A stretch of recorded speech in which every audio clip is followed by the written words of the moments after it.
So what's a tune-up class? Well, we're gonna tune up your body. We're gonna work to make sure that we can get rid of areas that are congested, restricted, tight, loose, achy, all those things. It's a lot of therapeutic work so that when you're gonna move in your daily life, in the things that you want to do, you'll be able to do it without all the aches and pains and groans that you might have right now. If you're an elite athlete, this is phenomenal to help you work at your peak, keep your body well tuned. If you're somebody that's never exercised before, your body's going to need this to be able to prepare for any kind of movement that you're going to do. Now, a lot of the program is based on, it's probably reversed, but the role model, Jill Miller is one of my mentors.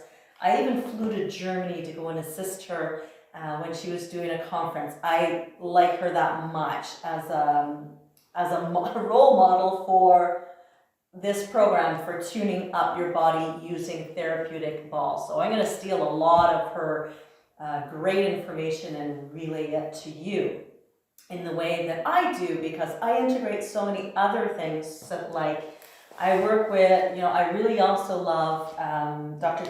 Kelly Starrett. He's amazing. He is one who has the website, The Ready State. He's all about working with athletes and doing CrossFit, but you can integrate that in your daily life. I also love Chuck Wolf. Use a lot of his stuff, gone to many of his conferences and workshops, and Paul Chek. So these are, if you're a information geek, I would recommend those books. Read them, they're amazing, great information. But if you're thinking, I'm not gonna read that stuff, don't wanna know it, just know that I integrate from many, many different areas to be able to help you the best way that I can. So back to the tune-up, I'm going to be using equipment. I'm going to be using stuff that comes from Yoga Tune-Up or from a store that you can find in your neighborhood. I do stock a lot of this stuff. The Gorgeous Ball is an inflatable, squishy ball, okay, that has a lot of grip, which is really important. I also have them, not gorgeous. It's from another fitness store, still grippy. It will do the same thing. I use a ball called the Alpha Ball, which is fairly dense, okay, but it's grippy and it's about this size. So if you have a ball, you remember those balls that were red and blue with a white line? That's pretty close to this side. About that texture, that'll be good for you. I use the original balls, original tune-up balls. Again, they have a fairly thick consistency. They're fairly rigid, but they're not as rigid as a lacrosse ball.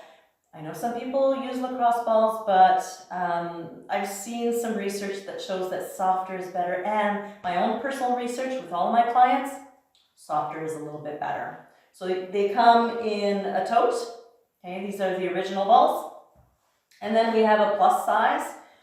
Again, comes in a tote as a pair.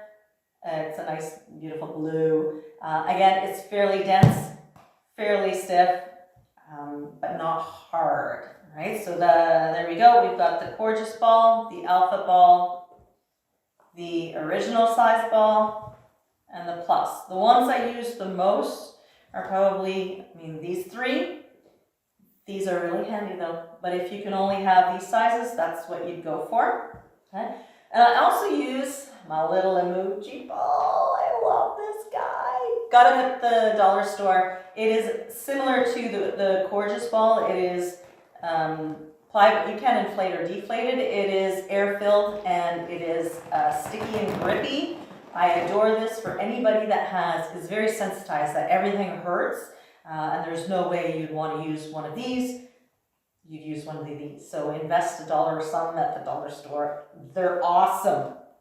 Okay. So those are the materials I would use in a tune-up class, and we would use them to do a variety of different self-massage techniques.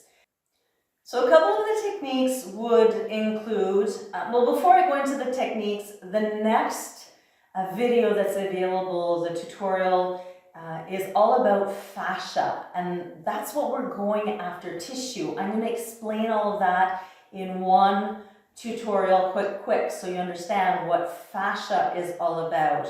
We're going after skin tissue, connective tissue, fascia, and helping those to be as healthy and plump and hydrated and well-functioning as possible. So check out the tutorial on that. It'll be just a short and sweet one.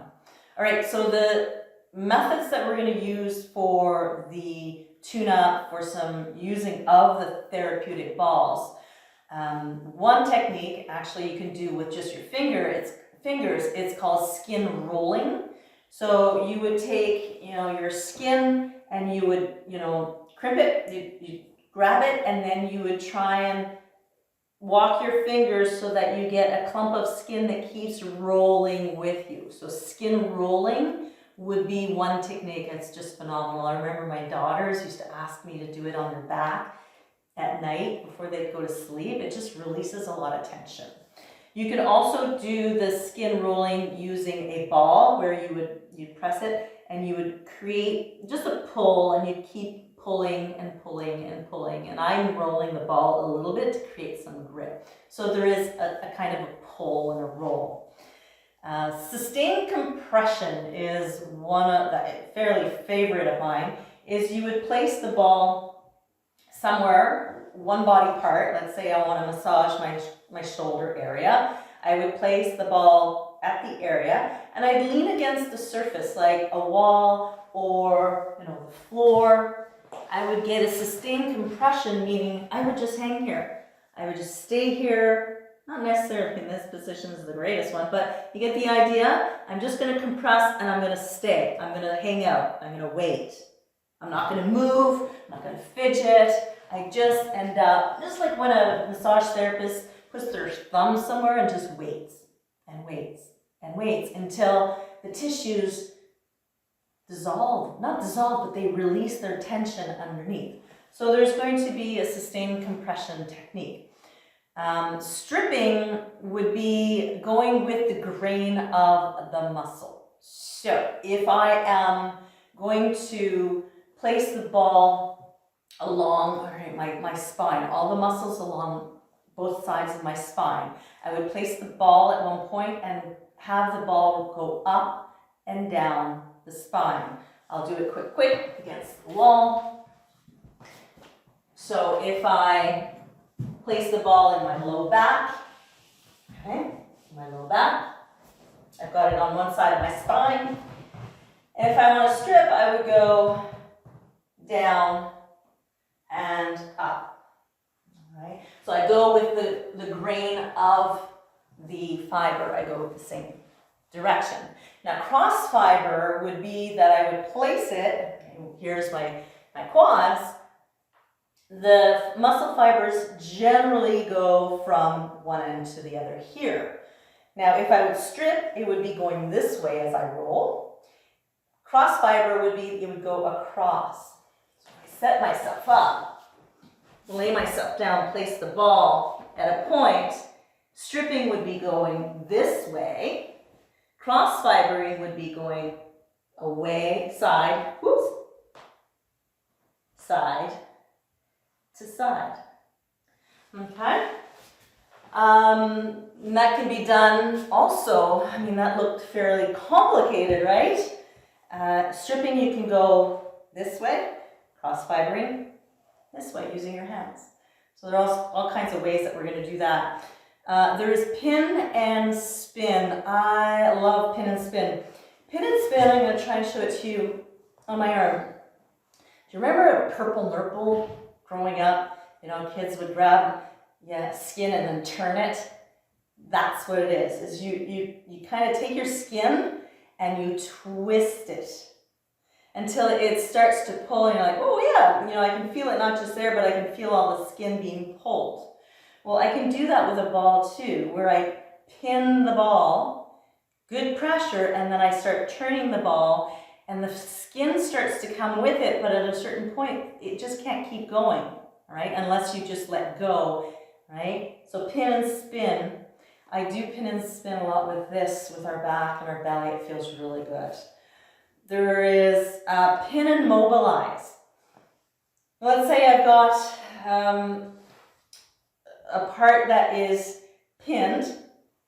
Let's say in my shoulder I'm pinned against the wall. Mobilize would be, I would start to move that limb, I would start to move it around. So the ball ends up being pinned, but it also, as you're moving your limb, it shifts a little bit. Pretty amazing, the pin and mobilize. One that's phenomenal. When you're going to be doing some of the work, sometimes your muscles are just, when you have that compression one, all right, I've got it compressed, it's compressed, and I'm not feeling it release. It's still fighting, and actually my muscles might even just get mad and jump and try and push the ball out. What you can do is you contract the muscle that is being massaged, you contract it, and then you relax it, and it's amazing how things will start to just fade. A couple of contract and relax methods, and you'll find a huge difference in your relaxation state. And then the plow. Ooh, I love that one.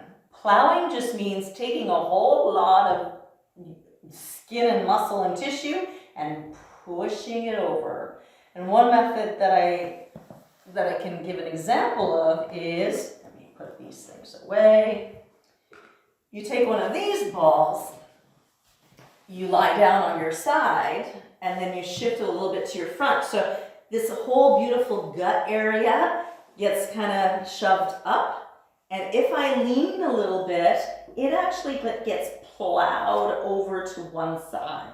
It just takes it all, just like a snow plow. Like this is your plow, and then you've got, the skin and fascia just moves it over. It's a pretty cool sensation. So those are going to be things that we're going to do. We don't roll and poke and massage the entire tune-up class. That would be just too much. What we do is I get you to mobilize, I get you to move, I get you to breathe, I get you to understand the body parts that we're trying to help out and see how they work in conjunction with the rest of the team, the rest of your body. A lot of therapeutic moves, gentle. It will rarely feel like a workout. It all depends. It's all relative, right? Some just minimal movement could be absolutely exhausting for you. And a little bit of movement, like this kind of stuff, could be part of your rest day or your recovery day or coming back from an injury. So there you go, a little bit about tune-up.